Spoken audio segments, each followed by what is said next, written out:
89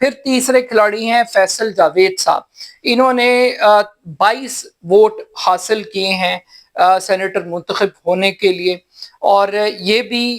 soft spoken ہے، aggressive ہیں، خان کے جلسوں کی شان، رونق، اسٹیٹ سیکرٹری، سب کچھ آپ لوگ جانتے ہیں۔ اور باقی لوگ پھر اسی طریقے سے نور الحق قادری صاحب ہیں، ٹھنڈے آدمی ہیں، سافٹ آدمی ہیں۔ اسی طرح افریدی صاحب ہیں، وہ بھی کوئی اتنے اگریسو آدمی نہیں ہیں، کچھ لوگ کہتے ہیں کہ وہ تو صرف امیر ہونے کی وجہ سے، پیسے ہونے کی وجہ سے منتخب ہو گئے۔ تو کہنے کا مقصد ہے کہ یہ جو 3 کھلاڑی ہیں یہ بڑے امپورٹنٹ ہیں، اور ان میں سے جو سب سے بڑا عمران خان کا غوری میزائل ہے وہ تو مراد سعید ہے، اور پھر اعظم سواتی، اور اعظم سواتی کے بارے میں بھی آپ جانتے ہیں کہ کس طریقے سے ان کی ایک پرسنل ویڈیو کو لیک کیا گیا، کس طریقے سے انہوں نے رو دھو کے ایک پریس کانفرنس کی۔ آلدو کہ پاکستان کی پالیٹکس میں اعظم سواتی بھی ایک کنٹروورشل شخصیت ہیں، ان کے جو پولیٹیکل کریڈینشلز ہیں ان کے اوپر بہت سارے ہمیشہ سے سوالات اٹھتے رہے ہیں، لیکن یہ جو کمبینیشن ہے ہارڈ لائنرز کا اور ایسے لوگوں کا کہ جو فائٹنگ کیپیسٹی رکھتے ہیں، جو لڑنا چاہتے ہیں، جو اسٹیبلشمنٹ سے ڈائیلاگ نہیں چاہتے، مذاکرات نہیں چاہتے، اور ینگ خون ہے سب سے بڑھ کے، یعنی مراد سعید ایک ینگسٹ ایم این اے تھے، اور بڑی ان کی گرپ پر کمانڈ تھی، اور ان کی تقریریں کسی کو تنگ کریں نہ کریں، لیکن بلاول بھٹو ضرور ان کی تقریروں سے تنگ بھی تھے، پریشان بھی تھے، سٹریس میں بھی رہتے تھے، اور پیپلز پارٹی ہمیشہ مراد سعید کی تقریر سنے بغیر ہی باقاعدہ طور پر بھاگ جاتی تھی۔ پھر ان کے پھڈے بھی اسمبلی میں بہت ہوتے تھے، ایک دفعہ میاں جاوید لطیف سے لڑ پڑے تھے باقاعدہ طور پہ، پھر اسمبلی کے اندر بھی ان کی بڑی گرما گرمی اور بڑی شدت انٹینسٹی رہتی تھی۔ لیکن اب جو اگلا سوال ہے کہ سینٹ انتخابات کے اندر ایک تو وہ سازش ناکام ہو گئی، اگر 5 لوگ کھڑے رہتے تو پی ٹی آئی کے کچھ ووٹ بھی ادھر سے ادھر ہو جاتے 5 سے 7، تو سینٹ کی پوزیشن بدل جاتی، نقشہ بدل جاتا،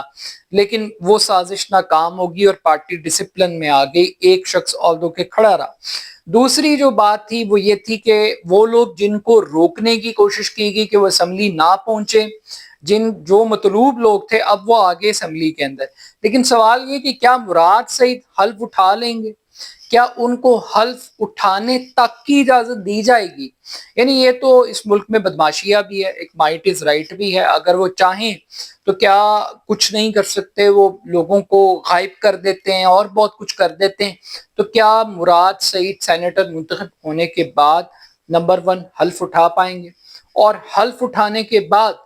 کیا وہ اسمبلی کے اندر ہی رہیں گے، یا پھر اس کے بعد بھی ان کو گرفتار کیا جا سکتا ہے، مقدمات بنائے جا سکتے ہیں؟ کیونکہ کچھ لوگوں کو ایک غلط فہمی ہے کہ شاید وہ سینیٹر بن جائیں گے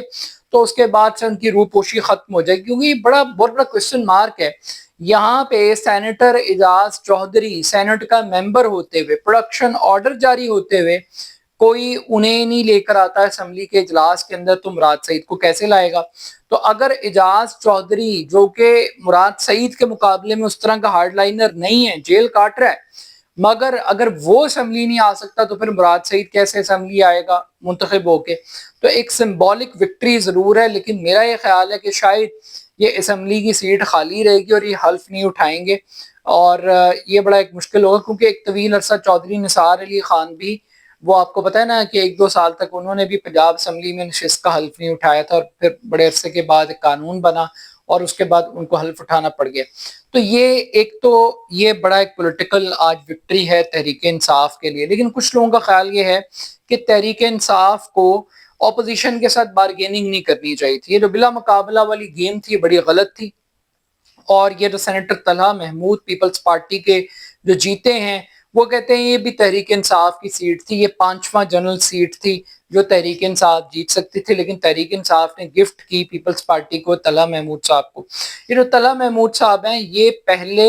جے یو آئی فے کے سینیٹر ہوا کرتے تھے، اور جو نون لیگ سے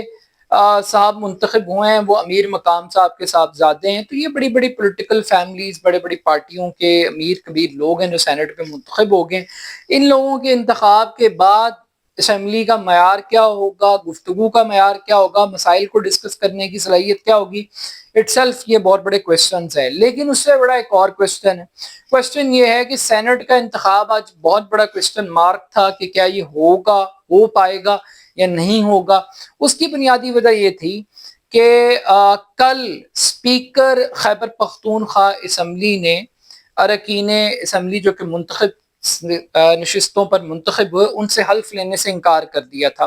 اور انکار نہیں کیا تھا بلکہ کورم کو جواز بنا کے کہ چونکہ کورم پورا نہیں ہے اس وجہ سے وہ حلف نہیں لے سکتے، اور اجلاس کو ملتوی کر دیا تھا۔ پھر اس کے بعد ہم نے دیکھا کہ پشاور ہائی کورٹ میں درخواست کی، کورٹ نے انٹروین کیا، گورنر کو نامینیٹ کیا، گورنر نے حلف لیا۔ اب جب گورنر نے حلف لے لیا تو وزیر اعلیٰ خیبر پختونخوا کی حکومت وہ کورٹ میں چلی گئی اور انہوں نے کہا کہ یہ جو گورنر سے حلف اٹھوایا اپنی غیر آئینی، اس کی وجہ یہ ہے کہ اسپیکر نے حلف لینے سے انکار نہیں کیا تھا، اس نے کورم کی بات کی تھی، چونکہ کورم پورا نہیں ہے اس وجہ سے حلف نہیں لے سکتے۔ اب یہ ایک ٹیکنیکل بحث ہے کہ کیا کورم کو جواز بنا کے حلف لینے سے انکار کیا جا سکتا ہے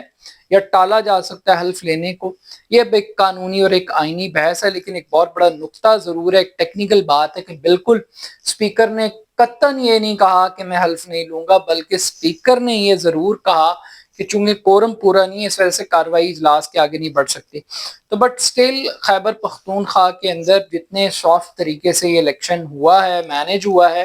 اس کے بعد یہ لگ رہا ہے کہ ابھی جو کے پی کے اسمبلی کے اندر بات کی جا رہی تھی تحریک عدم اعتماد کی، گنڈا پور کو ہٹانے کی، اور چونکہ 5 اگست کی ایک احتجاج کی تحریک بھی دی گئی ہے،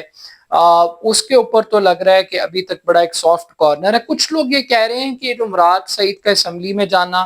اعظم سواتی کا اسمبلی میں چلے جانا، یہ اس بات کا انڈیکیٹر ہے کہ اسٹیبلشمنٹ اور عمران خان کے درمیان ایک ڈیل ہوگی، اور اسٹیبلشمنٹ بھی اب تھک گئی ہے، اسٹیبلشمنٹ بھی اب عمران خان کے ساتھ صلح کرنا چاہتی ہے، اسٹیبلشمنٹ بھی چاہتی ہے کہ کسی طریقے سے پی ٹی آئی کو اب ایکسیپٹ کر لیا جائے، مین اسٹریم دھارے کے اندر لے آئیں اور تحریک انصاف سے اپنی جان چھڑا لیں۔ بٹ اب یہ اسٹیبلشمنٹ سے کسی ڈیل کے نتیجے میں یہ لوگ اسمبلی تک پہنچے ہیں یا یہ اسٹیبلشمنٹ کو ہرا کر پہنچے ہیں، دونوں صورتوں کے اندر یہ ڈیفیٹ ہے اسٹیبلشمنٹ کی اور یہ وکٹری ہے عمران خان کی۔ اپنا فیڈ بیک مجھے ضرور دیجیے گا، میرے YouTube channel A R Khan official کو ضرور سبسکرائب کیجیے گا۔ بہت شکریہ، اللہ حافظ۔